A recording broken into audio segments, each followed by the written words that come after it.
Mata kuliah perkembangan peserta didik, modul diterbitkan oleh penerbit Universitas Terbuka. Perkembangan peserta didik ditulis oleh Ibu Mulyani Sumantri. Modul pertama, mahasiswa diharapkan dapat menjelaskan hakikat pertumbuhan dan perkembangan anak. Tujuan dari kita memahami hakikat pertumbuhan dan perkembangan, pertama, agar kita mempunyai ekspektasi yang nyata tentang anak dan remaja. Bila mana seorang anak yang bisa mulai berbicara, umur berapa, bagaimana mereka mampu berpikir abstrak, dan sebagainya. Yang kedua, pengetahuan tentang psikologi perkembangan membantu kita merespon sebagaimana mestinya pada perilaku anak tertentu. Ya. Misal ada anak yang nakal, maka bagaimana treatment perilaku kita untuk menghentikan kenakalan anak tersebut. Nah, ketiga, pengetahuan tentang perkembangan anak membantu mengenali berbagai penyimpangan dari perkembangan yang normal. Yang keempat, yaitu dengan mempelajari perkembangan anak akan membantu kita memahami diri kita sendiri. Proses-proses yang akan kita alami dalam kehidupan sehari-hari itu seperti apa? Kapan kita mengalami masa puber lebih awal dan lebih lambat dengan teman-teman kita? Dan kenapa manusia sejak lahir sampai dewasa mengalami perubahan dalam bentuk pertumbuhan dan perkembangan? Dan apa itu pertumbuhan? Pertumbuhan itu adalah perubahan yang terjadi pada setiap manusia, terutama berkaitan dengan fisiknya. Ada anak laki-laki dan perempuan pada usia yang sama, 10 tahun, tingginya hampir sama. Kemudian pada usia 10 dan 12 tahun, anak perempuan tumbuh lebih besar, sedangkan anak laki-laki terjadi pesatnya tinggi badan pada usia 12 dan 14. Fasta ya.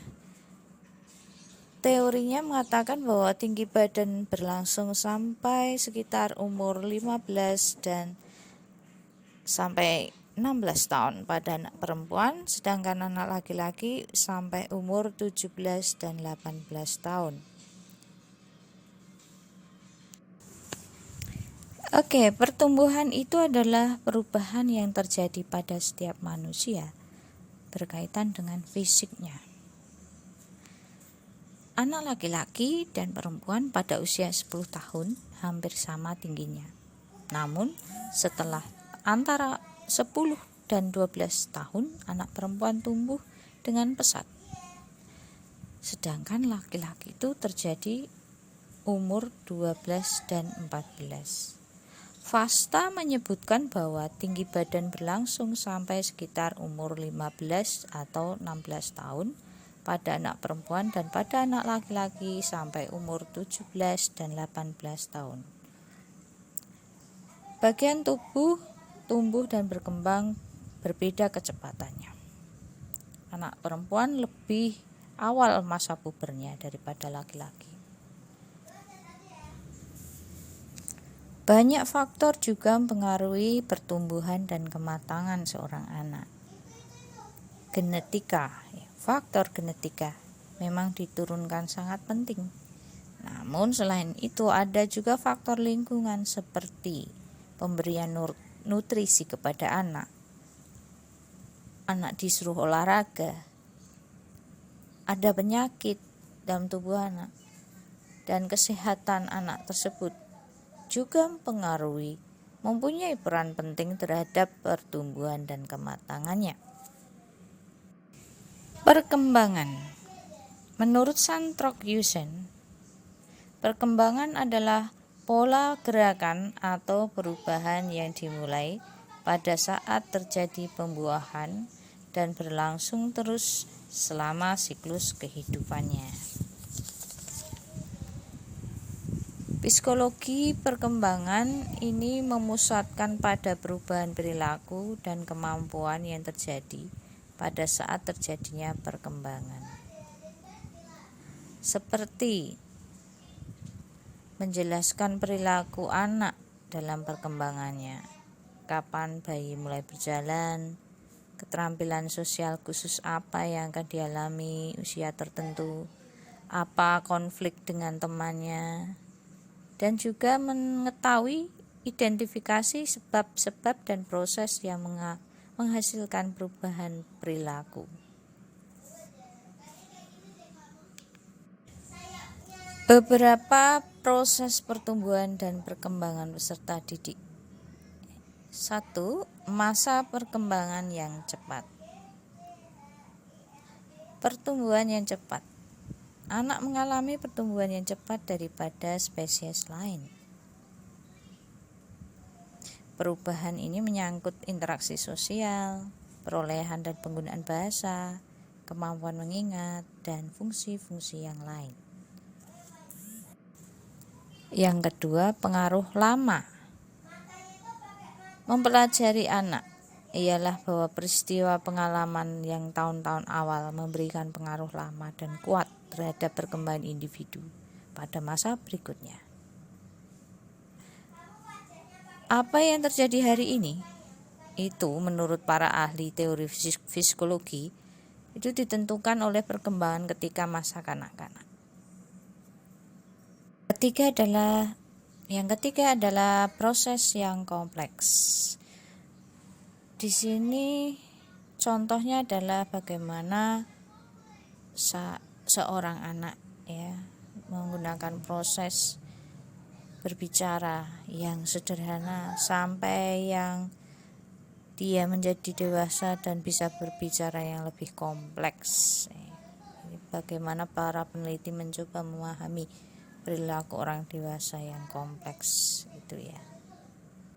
Yang berikutnya nomor 4, nilai yang diterapkan. Dari beberapa ahli psikologi yang melakukan penelitian itu mesti hasilnya, informasinya akan berharga dan menjadi suatu nilai yang secara teoritis, secara langsung dan tidak langsung dapat mempengaruhi pola pendidikan dan pengajaran.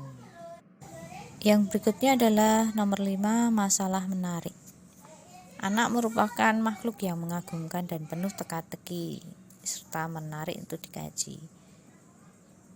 Dalam hal ilmu pengetahuan lebih banyak dijumpai pertanyaan-pertanyaan daripada jawabannya, yang merupakan suatu hal-hal yang berkaitan dengan perkembangan anak yang masih merupakan misteri dan menarik.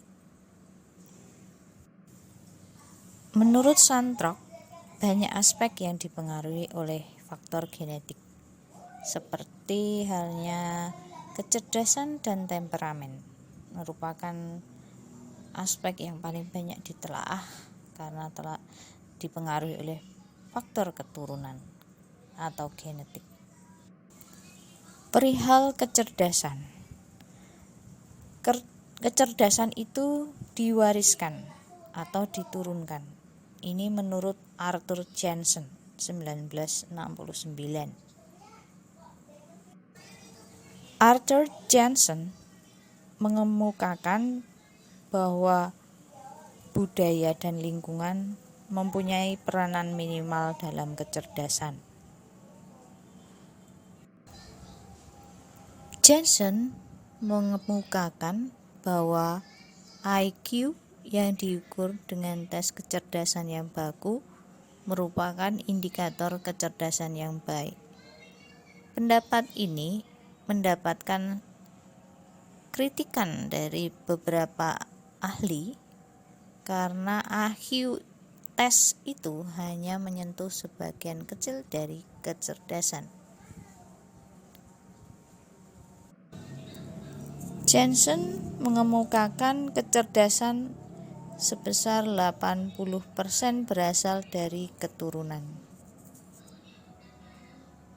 Namun para ahli perkembangan yang lain mengatakan bahwa keturunan berkisar sekitar 50%.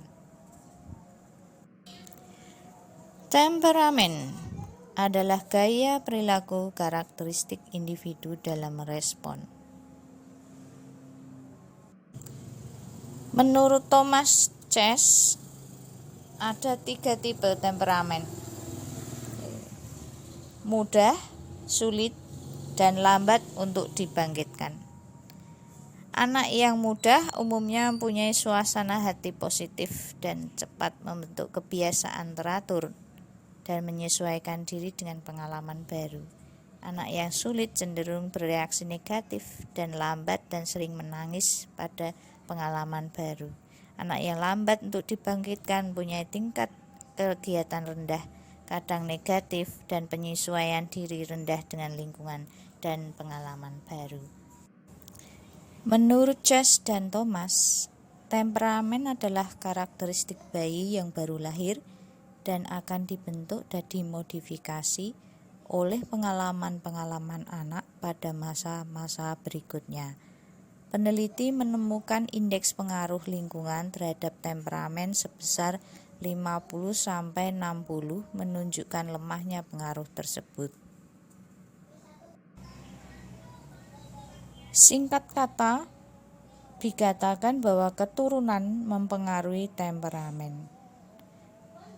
Tingkat pengaruh ini bergantung pada respon orang tua terhadap anaknya dengan pengalaman masa kecil yang ditemui dalam lingkungannya. Orang tua yang